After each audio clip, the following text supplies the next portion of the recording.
May pinaramdam o may sinabi si Sammy na naiwan niyang alaala bago siya umalis pabalik ng Cebu matapos ang bakasyon nila ng kanyang live-in partner na si Sofia at ang 7 taong gulang nilang anak na si Miguel. Magdasal ka na lang, tay. Sana makabalik pa ako ng buhay. Baka sa susunod, nasa kabaong na ako. Bigkas niya ng mga salita ang halos madinig ng buong pamilya niya. Napatawa pa ang ilan. Akala nila biro lang. Pero iyon na pala ang huling beses na makikita nila si Sammy ng buhay. Dahil pagbalik nila sa Cebu, normal ang lahat. Kumain sila, nagpahinga, at natulog na parang ordinaryong gabi lang. Pero kinabukasan, nagbago ang lahat. Maagang nagising si Sofia para maghanda ng kape. Gaya ng nakasanayan, sinubukan niyang gisingin si Sammy. Pero hindi ito gumagalaw. Sa una, inisip niyang pagod lang ito. Pero habang tumatagal, hindi pa rin ito sumasagot. Hinawakan niya ang balikat nito. Nyugyug, tinawag ang pangalan nito ng paulit-ulit. Pero wala pa rin. Hindi pa rin magising si Sammy. Doon na siya kinabahan. Unti-unting bumilis ang tibok ng puso ni Sofia hanggang sa hindi niya namalayan na sumisigaw na ang boses niya. Paulit-ulit na tinatawag si Sammy. Narinig iyon ng mga kapitbahay at agad silang pumasok sa bahay. At pagpasok nila sa kwarto, nakita nila si Sammy, nakahiga, hindi pa rin gumagalaw, at malamig na ang katawan. Tumawag agad sila ng ambulansya. Pero pagdating ng mga paramedic, 3 salita lang ang sinabi nila. Patay na siya. Ayon sa unang tingin, walang kahit anong bakas ng karahasan, walang sugat, walang palatandaan ng pakikipaglaban o tangkang pagpatay, natural lang na heart attack. Iyon ang unang paniwala ng lahat. Kasi nga mataba naman itong si Sammy at siguro nga ay may high blood ito sa paningin ng karamihan. Pero ang hindi nila alam, hindi ito simpleng pagkamatay. Dahil sa maniwala man kayo o hindi, mga kaibigan, isa itong planadong krimen. Kaya iyan ang aalamin natin ngayon dito sa kwento o kaso ni Samuel o Sammy Alvarez. Sa pagkamatay ni Sammy, dumating ang balita sa probinsya na parang kidlat na walang babala. Patay na si Sammy. Iyon ang balita. Sa bahay ng pamilya Alvarez, hindi agad makapaniwala ang lahat. Paulit-ulit nilang tinatanong kung totoo ba ang narinig nila. Pero nang makumpirma nila ito, doon na tuluyang bumagsak ang mundo ng ama ni Sammy. Habang umiiyak, may isang alaala ang pilit bumabalik sa isip niya. Yung sinabi ng anak niya bago umalis na, "Baka sa susunod, nasa kabaong na ako." Doon na siya tuluyang napaupo. Parang may kung anong bumigat sa dibdib niya. Hindi niya maintindihan kung bakit nasabi iyon ng anak niya. Parang may alam o may nararamdaman itong mangyayari bago pa siya umalis ng Cebu. Makalipas ang ilang araw, inuwi ang bangkay ni Sammy mula Cebu papunta sa kanilang probinsya. At ang nag-asikaso nito ay ang kapatid nitong lalaki na si Reynanty Alvarez. Dahil kung hindi ninyo na itatanong, nagtatrabaho rin ang kapatid ni Sammy sa Cebu. Dating kasama nila ito sa bahay na inuupahan nila ni Sofia. Pero nang makaluwag-luwag na si Reynanty, ay bumukod na rin ito ng apartment sa kuya niya dahil may sarili na itong pamilya.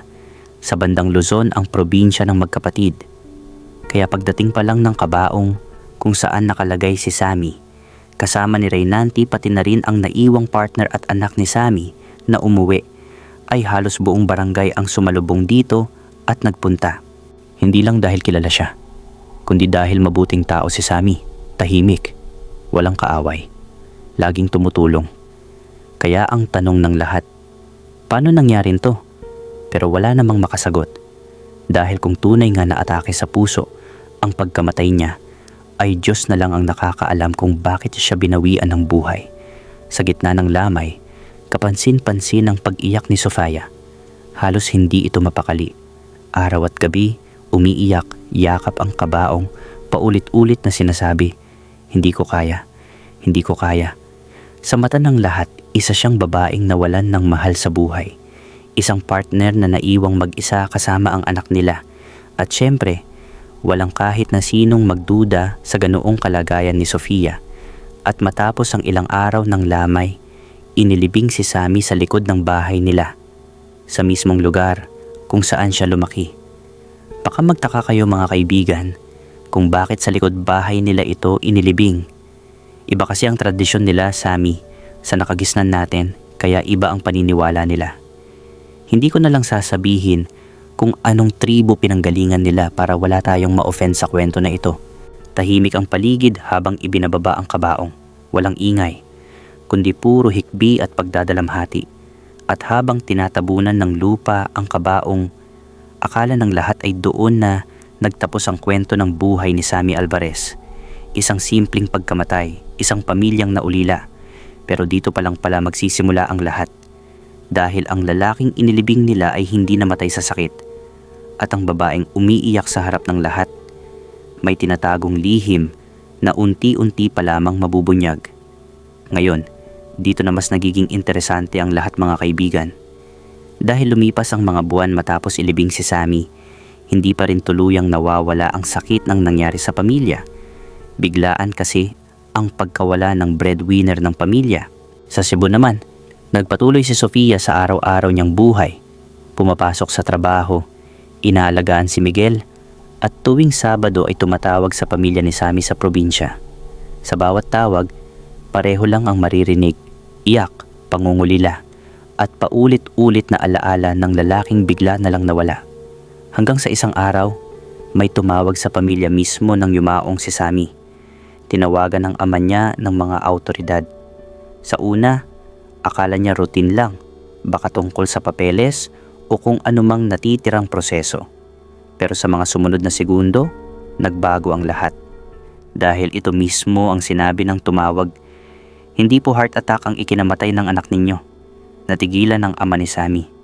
Hindi ito nakapagsalita agad. Parang may sumabog sa tenga niya. Hindi siya agad nakapag-react. Hindi niya alam kung paano tatanggapin ang narinig.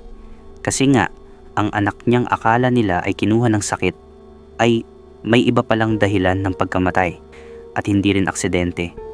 May nakita raw sa medical report na kakaiba sa pagsusuri sa katawan ni Sami. At dito ay nagpaalam ang mga awtoridad sa pamilya ni Sami at nagdesisyon na hukayin muli ang bangkay. Isang hakbang na lalong nagpalalim sa kaba ng pamilya at misteryo ng pagkamatay ni Sami. At nang lumabas ang resulta, doon tuluyang gumuho ang paniniwala ng lahat na isa lamang natural na pagkamatay, ang pagkawala ni Sami sa mundong ibabaw. May cyanide sa katawan ni Sami, mga kaibigan. Isang uri ng chemical o lason. Hindi lang basta bakas ang mayroon kundi mataas ang level. Ibig sabihin iyon mismo ang pumatay sa kanya at hindi pa doon natapos ang investigasyon. May nakita ring sedative sa sistema ng dugo niya, isang pampatulog. Ibig sabihin, pinatulog muna siya bago tuluyang pinatay. At dito na nasorpresa ang mga magulang ni Sami. Pero hindi sorpresa ng pagkatuwa, kundi galit. Isang matinding galit ang sumabog sa pamilya niya. Dahil maintindihan ninyo, talagang sinuri muna ng mga awtoridad bago nila ilabas ang bagay na ito sa kanila dahil gusto rin nilang makasigurado. Kaya doon na naging malinaw, isa itong planadong krimen. At syempre, kasabay ng katotohanan iyon, isang malaking tanong ang bumagabag sa lahat ng nakakakilala kay Sami. Sino ang tarantado o gagong may gawa nito kay Samuel Alvarez? Kasi isipin ninyo, walang bakas ng sapilitang pagpasok sa bahay nila noong gabing sinasabing na stroke o na heart attack si Sami. Wala rin namang palatandaan na may komosyon o gulong nangyari. Wala ring nawalang gamit. Ibig sabihin, hindi ito gawa ng isang outsider. Kilala ni Sami ang taong kasama niya noong gabing iyon at dalawa lang ang taong nandoon sa bahay nila, ang anak niya at ang live-in partner niyang si Sofia. Tanggal agad sa listahan ng pinaghihinalaan ang bata. Siyempre, wala naman itong kapasidad na gawin ang mga bagay-bagay na napatunayan ng mga awtoridad. Kaya si Sofia na lang ang natitirang suspek. Doon nagsimulang umikot ang investigasyon sa kanya. Pero sa halip na agad siyang harapin, pinili ng mga pulis ang ibang paraan. Tahimik nilang itinago ang totoo. Hindi nila sinabi kay Sofia ang tungkol sa lason. Hindi nila ipinahalata na may alam na sila. Maski ang mga kamag-anak ni Sami, kasama ang nanay at tatay, ay sinabihan nilang huwag munang ipaalam sa kahit na sino ang natuklasan nila sa bangkay ni Sammy. Pero ang hindi maintindihan ng mga magulang ni Sammy ay pati ang kapatid nitong si Reynanti ay binawalan din ng mga investigador na sabihan ng totoo. Bakit naman? Anak namin si Reynanti. Bakit hindi niya pwedeng malaman ang totoong nangyari sa kuya niya? Tanong pa ng ina ni Sammy sa mga autoridad. Pero ang tanging sagot lang ng mga autoridad ay, kung gusto ninyong masolve ang kasong ito, misis, at magkaroon ng katarungan ang pagkamatay ng anak ninyo, mas mabuting sundin ninyo muna ang bilin namin. Wika ng Chief Investigator. Napatango na lang noon sina Mr. at Mrs. Alvarez na parang nag-iisip pa rin sa sinabi ng mga investigador. At dito na nga, sa bahaging ito ng kwento, binantayan nila ang mga galaw ni Sofia na nasa Cebu. Araw-araw, bawat galaw, bawat lakad, bawat tawag, may mga matang nakasunod sa kanya kahit hindi niya alam. May mga tenga na nakikinig sa bawat salita niya kahit hindi niya napapansin. May mga taong unti-unting binubuo ang puzzle ng buhay niya. At habang tumatagal, may mga bagay na nagsimulang lumitaw. Mga kilos na hindi na basta maipaliwanag. Mga lakad na paulit-ulit. At isang pangalan, isang lalaking unti-unting lumalapit sa sentro ng lahat. At iyon ay walang iba, kundi ang kapatid mismo ni Sammy. Mas bata sa kanya, si Reynanti Alvarez. Dahil ito na nga ang kwento ng pagtataksil, mga kaibigan. Hindi agad sumabog ang katotohanan. Dahan-dahan pa itong lumitaw, parang usok na unti-unting kumakapal. Hanggang bigla na lamang itong aapoy. Dahil noon pa pala ay may hinala na ang mga investigador kay Reynanti Alvarez. Pero habang hinahalongkat ng mga autoridad ang nakaraan ni Sofia, doon nila natuklasan na matagal nang konektado ang dalawa. May relasyon ang mga ito. Lingid sa kaalaman ng mga magulang nila ni Sammy na dati nang magkaribalang anak nila kay Sofia. Ang lupit ng kwento, hindi ba? Dahil alam ninyo bang plano nang magpakasal ni na Sofia at Sammy bago pa siya mamatay? At kaya hindi ito natuloy. Ang totoo, bago pa dumating si Sammy sa buhay ni Sofia, ay dati palang naging girlfriend ni Reynanti si Sofia sa bayang pinanggalingan nilang tatlo sa bahaging Cordillera. Nagkakilala sila noong college. Naging malapit, naging magkaibigan, hanggang sa lumalim at naging relasyon. Pero hindi nagtagal, naghiwalay din sila. Pumasok si Sammy sa buhay ni Sofia. Alam naman ni Sammy na ex ng kapatid niya si Sofia. Pero past is past, ika nga nila. Kaya move on na ang lahat. Sa panahong iyon, wala na raw relasyon si Sofia at Reynanti. Doon nagsimulang mabuo ang bagong kwento ng buhay ng isang pamilyang tila kumpleto.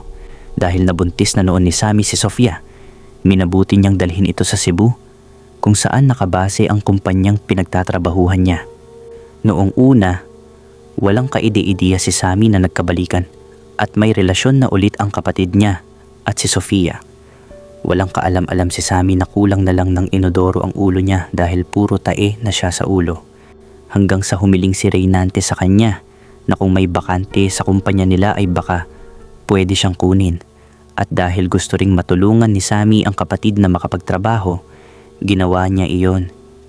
Dinala niya ito sa Cebu.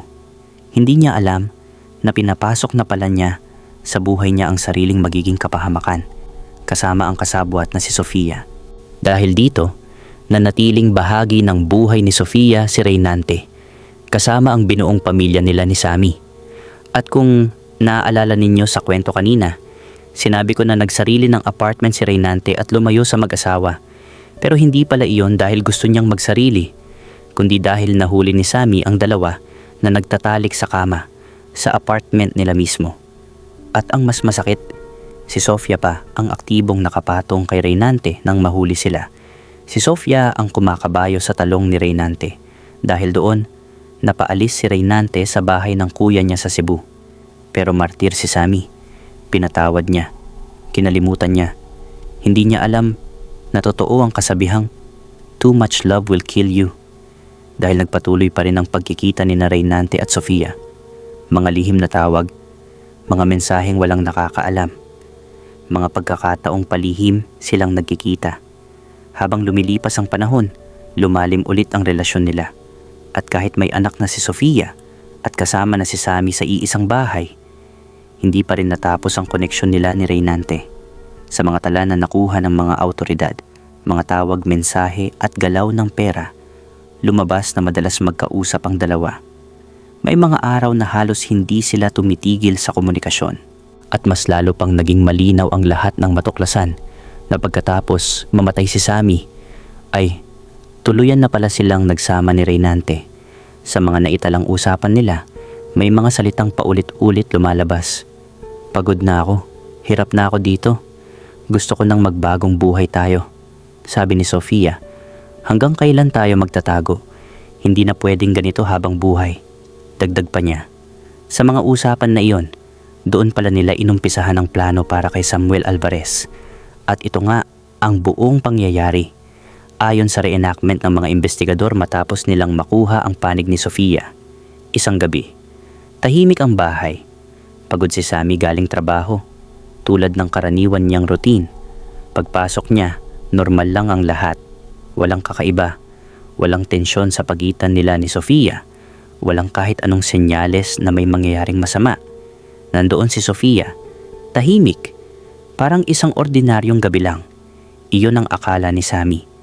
Lumipas ang ilang sandali, nag-abot si Sofia ng inumin. Isang baso, parang simpleng gatas o milkshake lang. Walang duda at walang pag-aalinlangan. Tinanggap iyon ni Sammy. Ininom niya iyon. Noong una, wala naman siyang nararamdamang kakaiba. Pero ilang minuto lang ang lumipas, naramdaman na niya ang bigat sa katawan niya. Unti-unting bumagal ang galaw niya. Naging malabo ang paningin hanggang sa tuluyan siyang mawalan ng malay. Doon na nagsimula ang tunay na plano. Dahil nasa loob din pala ng bahay nila si Reynante noong gabing iyon. Kabisado niya ang pasikot-sikot sa loob ng bahay dahil tumira na siya dati doon. Tahimik itong lumabas mula sa pinagtataguan. Walang emosyon, walang pag-aalinlangan. Para bang matagal na niyang hinihintay ang sandaling iyon. Tiningnan nila si Sammy at wala nang ang malay ito. Sa puntong iyon, pwede pa sana silang umatras dahil pampatulog pa lang ang naiinom ni Sammy. Pero nagdesisyon na sila. Muli, naghahanda si Sofia ng inumin. Isa pang baso. Sa pagkakataong ito, hindi na pampatulog, lason na. Isang bagay na siguradong papatay kay Sammy. At habang walang kalaban-laban si Sammy, doon ginampanan ni Reynante ang papel niya. Siya ang nag-angat ng ulo ng kapatid niya at siya rin ang nagbuka ng bibig nito para pilit na ipalunok ang timpla ni Sofia na may cyanide.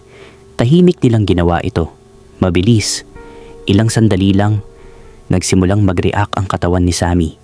Habang wala siyang malay, nanginginig ang katawan niya, nahihirapan huminga, at unti-unting nawawala ang buhay niya hanggang sa tuluyan nang naputol ang huling paghinga niya. Napakabrutal, hindi ba? Pagkatapos ng pangyayari, nanatili pa silang dalawa roon. Parang sinisigurado na wala na. Patay na nga si Sammy hanggang sa tuluyan nang lumamig ang katawan nito. Doon lang umalis si Reynante. Iniwan si Sofia sa loob ng bahay kasama ang bangkay ng kapatid niya mismo.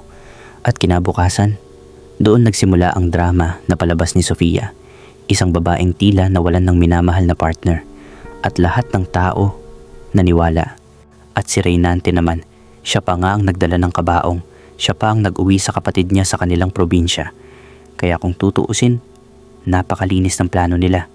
Pero sa akala ng dalawa na makakalusot sila, ilang buwan matapos mamatay si Sammy, napansin ng mga investigador ang isang kakaibang galaw sa buhay ni Sofia. Kasi nga, kasama na niya si Reynante. Isang pulis ang nagkunwaring ordinaryong tao at sinimulang lapitan si Reynante. Madalas itong makita sa isang bar, kaya doon nagsimula ang lahat. Paunti-unti, kinaibigan niya si Reynante, kwentuhan, inuman, hanggang sa nasanay na itong may kasama at naging kaibigan niya ang detective. Hindi alam ni Reynante na bawat salita niya ay binabantayan, na siya ay minamasdan ng detective. Isang gabi, habang lasing si Reynante kasama ang nagpanggap na kaibigan nito, nadulas ang dila niya. Direkta niyang sinabi sa kausap niya na pinlano nilang dalawa ni Sofia ang pagpatay kay Sammy. Ikinwento niya na siya mismo ang pumasok sa bahay noong gabing iyon habang tulog na si Sammy. Sinabi rin niya na si Sofia ang naghahanda ng inumin na may pampatulog para mawalan ng malay si Sammy. At lahat ng detalye na narinig ninyo kanina sa reenactment ay iyon na mismo ang mga ikinanta ni Reynante noong nalasing ito. At ang pinakamali niya, ikinwento pa niya kung paano sila nanatili sa loob ng bahay, hinintay na tuluyang mawala ang hininga ng kapatid niya. Lahat ng iyon, sinabi niya habang lasing, at iyon ang eksaktong hinintay ng mga pulis. Pagkatapos ng gabing iyon, kinuha ang phone records niya. Doon nila nakita ang matinding komunikasyon niya kay Sofia. Mahahabang tawag, paulit-ulit, bago at pagkatapos mamatay si Sammy. Doon na kumpleto ang puzzle. Mula sa relasyon, hanggang sa motibo, hanggang sa krimen, kaya agad silang inaresto. Sa simula, pilit nilang itinanggi ang lahat. Pero isa-isa nang inilatag ang ebidensya, mga tawag, mga galaw nila, mga pagkikita nila, at ang pinakamabigat, ang resulta ng autopsy. Wala na silang lusot sa pagkakataon na ito. Unti-unti silang bumigay at sa huli, inamin nila ang lahat.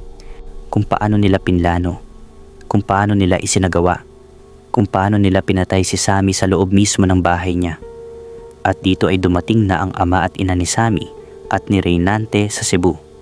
Dahil kung hindi ninyo na itatanong mga kaibigan kung paano nagtuloy-tuloy ang investigasyon kahit patay at nailibing na si Sammy, ang ama pala nito ang gumawa ng paraan o kumontak sa mga awtoridad dahil hindi siya naniniwala na namatay ang kanyang anak ng ganoon lang.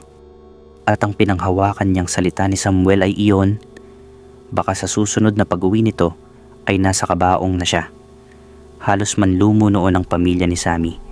Mula ngayon hindi ka na namin anak, sigaw ng ama dahil sa galit nito kay Reynante nang malaman na nila ang lahat. Sa harap ng hukuman, walang emosyon ang pagbasa ng hatol.